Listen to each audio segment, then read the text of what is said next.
이진숙 위원장님, 네, 방금 말씀하신 말씀 중에서 2인 이상이라도 빨리 하는 게 좋다 이런 취지로 말씀하셨죠.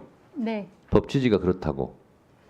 저 개인적으로는 정청래 위원장께서 지난번에 말씀하신 것을 기억을 하는데 네, 직접 입법에 동참하셨다고 알고 있습니다. 네. 그러나 지금처럼 2명으로라도 최소한의 묻는 말에만 답변하세요. 네, 됐고요. 최소한의 인원으로라도 됐고요.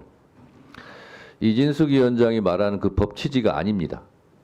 저희가 2007년도에 방송통신융합 국회 특별위원회 제가 위원이었고 또 방통위 설치법 법안심사 소위 위원이었어요 제가. 그리고 주로 제가 주도해서 방통위법을 만들었습니다. 그리고 또 IPTV법도 만들었고 그런데 우리나라에서는 처음으로 시도해보는 합의제 국가기관이에요. 그래서 5명이 합의를 해서 처리해라 라는 것이 입법 취지예요. 당시 법안 소위 속기록 보면 다 나와 있어요. 그리고 위원장은 여당 추천 인사가 하더라도 부위원장은 반드시 야당 추천 인사로 해라. 근데 부위원장은 법적으로는 하지는 않았지만 속기록에 그런 취지로 하자라고 해서 이 법이 통과된 겁니다. 그래서 합의제 기구라는 것은 5인 전부가 합의해서 하라는 취지예요. 그러나 그렇게 되면 일처리가 안 되기 때문에 최소한 5명 중에 3명 이상은 의사결정 과정에 참여를 해야 되고 그리고 과반수가 5인 전체가 만장일치하는 게 법의 취지지만 그렇게 안 되면 3인 이상은 해야 되는 게 맞아요. 그런데 윤석열 대통령이 임명을 안 하고 야당 추천 인사가 임명을 안 하고 이런 것은 저희가 상상할 수 없기 때문에 그런 조항을 안 만들어 놓은 겁니다. 누가 국회에 추천한 것을 대통령이 임명을 안 하고 기간을 끌고 뭉개고 그런 것은 상상도 하지 못했어요. 그래서 이것은 입법 미비를 보완하는 취지예요. 그런 점을 제가 말씀을 드립니다. 그래서 이진숙 위원장이 짐작으로 말씀하시지 마시고 그때 법안 소위 속기록도 한번 읽어보시고 그렇게 하셨으면 좋겠어요. 제가 자, 좀 다른 분들. 말씀드려도 되겠습니까? 장경태 의원님, 네, 질문하세요. 네, 방통위원장님, 저도 과방위에서 상임위 활동한 적이 있어서 방통위 상황을 김여재 직무대행부터 시작해서 이상인, 이동관, 김홍일 위원장까지 인청도 했었는데요. 부디 이제는 탄핵에서 어찌됐건 돌아오신 만큼 좀 더 겸허하게 방통위를 운영을 해주셨다는 요청 말씀드리고요. 제가 위원장님이라고 표현했지 장관이라고 표현하진 않잖아요. 당연히 장관급 인사긴 하시지만, 그러니까 결국 독임제가 아닌 합의제로 한 이유가 있지 않겠습니까?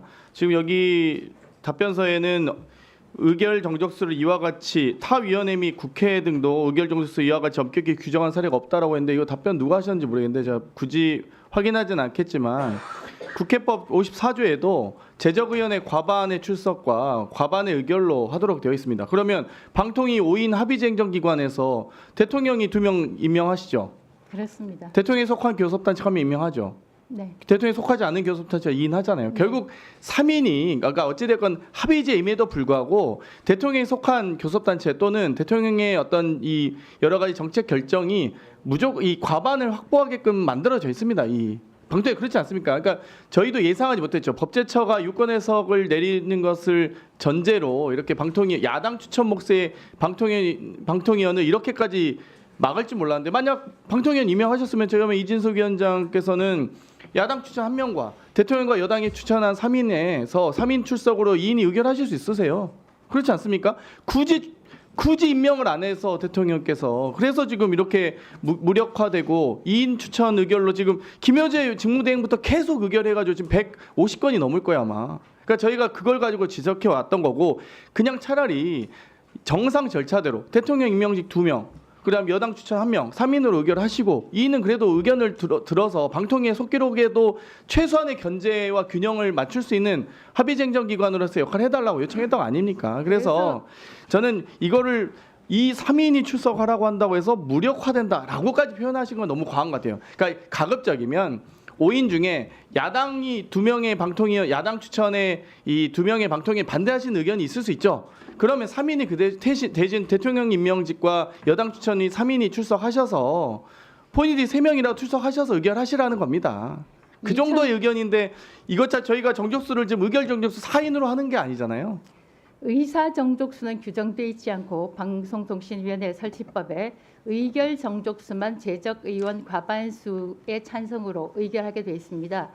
그런데 장 의원님 말씀대로 2023년 8월 이후에 계속해서 2인 체제입니다. 죄송합니다. 계속해서 2인 체제가 유지가 되고 있습니다. 그리고 저는 2023년 8월에 국민의힘 추천으로 상임위원으로 추천이 됐지만 민주당이 저를 본회의 표결을 거부를 해서 자, 제가 위원장님. 9개월 9일 동안 위원장님. 기다리다가 무산이 됐습니다. 위원장님. 그래서 제발 다시 한번 부탁드리는데 3인을 좀 추천을 해주십시오. 예. 잠깐만요. 자, 장경태 의원님도 예, 이진숙 예, 위원장님도 어렵습니다. 자가 예. 발언 끊겠습니다. 답변을 들으라니요. 들으면 좋죠. 질의 답변 포함 3분입니다. 위원장이 운영하는 거예요. 지리 씨가 3분을 다 쓰고 답변도 안 들으면 어떡하나요? 질의 답변 포함해서 3분이라고요. 지리 씨가 답변 시간 자, 그거는 위원장 재량 사항이니까 시비 걸지 마세요. 그게 어떻게 제가 제 마음대로 하는 게 아니라 제 재량이라고요. 이탈리아예요 그거. 자, 그리고 이진숙 위원장은 여기 지금 무슨 발표하러 나온 게 아니에요. 의원들이 질의하는 것에 대해서 답변하게 돼 있고요. 특별하게 발언하실 내용이 있다면 그건 위원장한테 허락을 받고 얘기하는 거예요. 질의 답변과 관계없이. 아셨어요? 제가 그럼 답변 좀 드려도 되겠습니까? 지금 안 드리겠습니다. 자, 박범계 의원님 질의하세요. 여야 왔다 갔다 해야지. 아니 저희도요. 질의 좀 하게. 아니 여당에 또 야당 시켰으면 다시 여당으로 자, 가야지. 아까도 국민의힘 의원님 연속 2번으로 한 적이 있어요. 아 거기 손을 안 들었으니까 그런 거 우리 손을. 박범계 의원이 벌써 손을 들었어요. 아이고 자, 박범계 의원 하세요. 편파적이네 편파적이야. 편파적인 게 아니라 아까 국민의힘도 연타석으로 2번 한 적이 있어요. 손을 안 들었으니까 없어서 자, 박범계 의원 빨리 하세요. 네, 질의하세요. 좀 조용히 좀 해봐. 주진희 의원 좀 조용히 좀 하시. 좀. 미리 손들어 놓는 것은 무효예요. 예, 네, 질의하겠습니다. 끝나고 손 드세요. 박범계입니다. 이진숙 위원장님 네, 오랜만입니다. 네, 윤석열 대통령이 임명했죠. 예, 윤석열 피청구인이 내일 모레면 탄핵이 될 텐데 파면이 될 텐데 그런 경우에도 지금 갖고 있는 그 2명만 가지고 방통위를 합의제 기관을 운영할 수 있다. 그런 입장입니까? 저는 일단 파면이 짧게 될지 얘기하세요. 여부에 대해서는 관계없다? 알지 못하고 알지 왜 알지 두 못해요? 번째로는 본인을 임명. 국회에서 3분을 추천을 해주시기를 다시 한번 자, 간곡히 요청드립니다. 헌재는 4대4, 법원은 이진숙 위원장의 입장이 다 패소를 했어요. 헌법 21조의 방송의 자유를 규정한 건 알고 있죠. 네, 헌법 21조를 부정합니까? 그렇지 않습니다. 오케이. 방통위가 소위 합의제 기관으로 설치되어 있는 건 맞죠? 맞습니다. 그럼 5인 체제와 2인 체제, 그 2인 체제에서 지금 복직을 다시 했어요. 헌재 판단에 의해서. 그러나 미래지향적으로 놓고 볼 때 정권이 어디냐와 관계없이 합의제 기관으로서 5인 체제에서 과반수가 넘는 3인으로 하자는 입법 취지가 또 반대합니까? 국회에서 답만 3인을 하세요. 추천해 주시기를 다시 한번 반대하는 건 아니죠. 부탁드립니다. 반대하는 건 아니죠. 그렇습니다. 그게 합의할 수 합의제 있는 기관. 상황을 원하고 있습니다. 그렇죠. 합의제 기관의 원뜻이죠. 그죠? 예, 답을 하세요. 예, 묻는 말에. 맞죠? 예, 예. 방송통신위원회가 공적 기능을 수행하는 기관이다라는 점은 인정하시죠? 인정합니다. 본인도 공적 기관을 수행하는 기관의 장으로서 그런 헌법적, 법률적 책무에 대해서 깊이 인식하시죠? 그렇습니다. 예. 그래서 법원의 판단은 우리 이진숙 위원장 입장은 다 틀렸다는 얘기고 헌법재판관님들은 4대4로 나뉘었어요. 그래서 복직은 하셨어요. 그러나 미래지향적으로 놓고 볼 때 이 합의제 기관 방송통신위원회가 앞으로 윤석열 피청구인이 파면이 되는 경우에 대선이 실시됩니다. 그 어느 쪽 여야 어느 쪽에 어느 분이 대통령이 되는지 모르지만 미래지향적 관점에서 본인이 방송을 사랑하잖아요. 사랑 안 해요? 방송을 사랑합니다. 사랑하죠. 그러니까 미래지향적인 관점에서 합의제 기관, 방송의 자유, 그리고 방송통신위원회가 하는 국가적 공적 기능의 수행, 이런 관점에서 볼 때 5명 중에 적어도 3명이 나와서 다수결의 원리에 따라야 한다는 이 입장이 왜 그렇게 불편합니까? 반대합니까? 찬성합니까? 일단 법원에서 반대합니까? 찬성합니까? 방통위의 의결에 대해서 이진숙 위원장. 찬성하는 결정도 나왔고 반대하는 결정도 나왔습니다. 그리고 5인의 합의제 기관에 충실할 수 있게 3명을 추천해 주시기를 다시 한번 요청합니다. 자, 답변을 안 하니까 묻는 거예요. 반대합니까? 찬성합니까? 저는 답변을 드렸다고 생각합니다. 그리고 가정에 이진숙 의해서- 위원장님. 네, 여기 법사위에 출석한 타 부처 장관들이 이진숙 위원장처럼 그런 태도를 보이는 장관 없어요. 아셨습니까? 저는 성실하게 답변하려고 노력하고 좀 있습니다. 국회의원 개인에 대한 개인적인 사감을 갖고 얘기를 안 하겠지만 국회를 존중해 주세요. 여기는 본인의 생각을 얘기하는 자리가 아니고 국회의원이 국민을 대신해서 물어보는 것에 대해서 답변하러 나온 거예요. 아셨습니까? 알겠습니다. 자, 그리고 송석준 의원님 조용히 하시고요. 자, 제가 이진숙 위원장님, 예. 제가 위원장으로서 한 말씀 드리겠습니다. 방송을 잘 아시니까 말씀드립니다. 제가 17대 문광위원을 하면서 KBS 수신료를 올려야 된다고 그랬어요. 근데 KBS 수신료는 여당이 되면 여당에서 올리자고 그러고 또 그 여당이 야당이 되면 올리지 말자고 그러고 지금 몇십 년째 이게 공전 상태예요.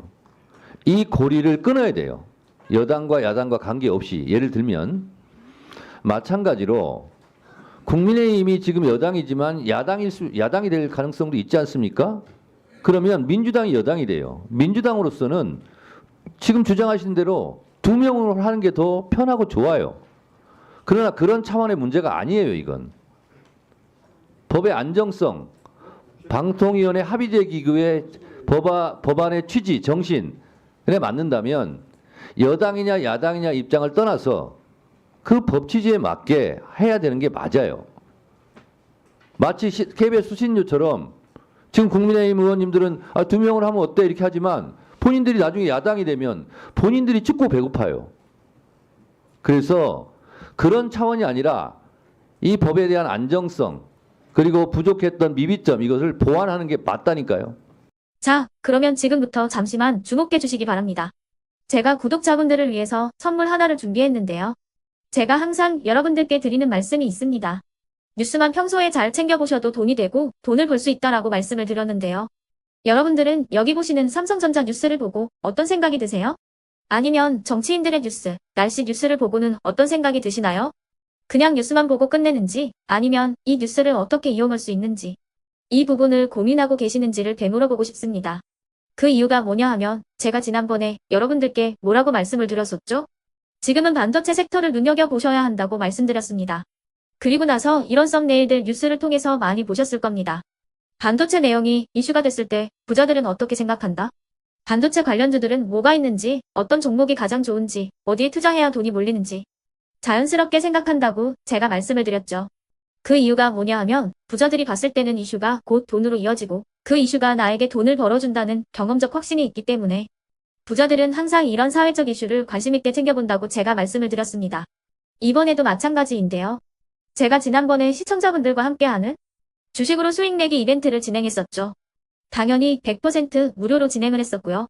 여기 보시면 아시겠지만 제가 지난번에도 구독이라고 보내주신 모든 시청자분들께 반도체 관련주 중에 가장 크게 급등할 딱 한 종목, 많은 종목도 아니라 한미반도체 한 종목을 여러분들께 추천드렸어요. 그러면서 여기 나와 있는 대로 정확히 얼마에 매수해야 하는지, 그리고 수익률이 어느 정도 나왔을 때 팔아야 하는지를 이런 부분들까지 여러분들에게 정확히 알려드렸었는데 지금 실제로 어떻게 되었다? 오른쪽을 보시면 아시겠지만 제가 지난번 문자 발송으로 이 한미 반도체를 소개해드리고 나서 실제로 이렇게 5배 이상 어마무시한 상승이 나왔습니다. 100만 원만 투자를 했어도 무려 500만 원이 넘는 수익금이 생긴 거죠. 그래서 당시에도 굉장히 많은 분들이 제가 드린 이 한미 반도체로 수익을 내실 수가 있으셨을 텐데요.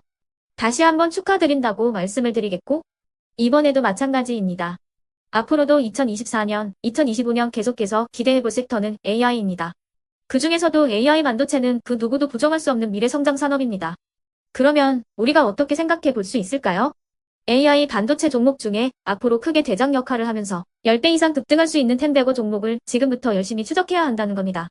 큰 돈을 투자하지 않더라도 월급의 일부분 아주 소액이라도 이 종목을 모아가야 수백 %의 수익률을 손에 쥘 수 있는 것이죠.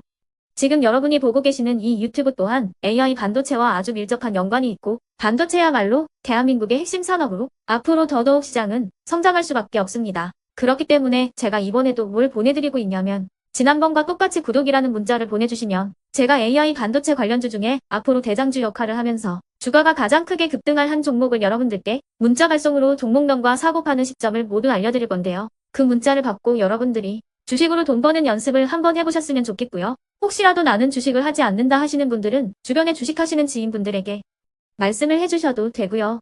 아니면 연세가 있으셔서 투자가 어렵다 하시는 분들은 이 종목을 자녀분들에게 한번 사봐라. 이걸로 한번 수익을 내봐라. 이렇게 조언을 해주실 수도 있는 거겠죠. 그래서 지금 이 영상을 보시는 시청자분들 중에 나도 이번 종목이 좀 궁금하다 하시는 분들은요. 누구나 상관없이 그리고 어느 시간대나 상관없이 부담 없이 010-2514-5930번으로 구독이라는 문자 보내주시면 제가 이번에도 똑같이 무료 추천 급등주 문자를 보내드리겠습니다. 이해되시겠죠? 제 번호 010-2514-5930번으로 구독이라는 문자 보내주시면 여러분들이 직접 이슈를 통해서 돈 버는 연습을 해보실 수가 있는 거고 제가 돈을 받는 것도 아니고 투자를 대신해 드리는 것도 아니기 때문에 부담 없이 신청해 주시면 되는 겁니다. 그리고 수익이 나면 저는 다른 것은 하나도 바라지 않습니다. 제 채널에 구독, 좋아요 한 번씩만 눌러주시라 이렇게 다시 한번 말씀을 드리겠습니다.